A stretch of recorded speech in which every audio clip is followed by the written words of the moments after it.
గోధుమ రవ్వ ఉప్మా చిన్నప్పుడు అమ్మ ఈజీగా అవుతుందని చేశారు, కానీ అప్పుడు ఇష్టంగా తినలేదు. కానీ ఇప్పుడు హెల్త్కి ఎంత మంచిదో తెలిసాక వీక్లీ వన్స్ అయినా తింటున్నాం. మీకు ఎలా అనిపిస్తుందో కామెంట్ సెక్షన్లో చెప్పండి. దీనికోసం మనం 1 కప్ ఆఫ్ గోధుమ రవ్వని వాటర్ పోసి నానబెట్టుకోవాలి. ప్యాన్లో 3 స్పూన్స్ ఆఫ్ ఆయిల్ లేదా గీ వేడయ్యాక దానిలో అల్లము, జీలకర్ర, ఆవాలు, పల్లీలు, పచ్చెనపప్పు వేసి ఫ్రై చేసుకోవాలి.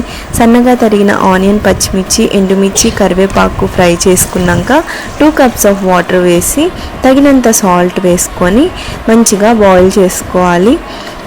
దీనిలో నానబెట్టుకున్న గోధుమ రవ్వని వేసుకోవాలి. బబుల్స్ వస్తున్నప్పుడే మంచిగా ఒకసారి మిక్స్ చేసుకొని మూత పెట్టేసుకొని ఒక 5 మినిట్స్ తర్వాత మన ఉప్మా రెడీ అయిపోయినట్టే. కొంచెం వాటరీగా ఉన్నప్పుడే ఉప్మా ఆఫ్ చేసుకోవడం వల్ల మాడిపోకుండా వస్తుంది.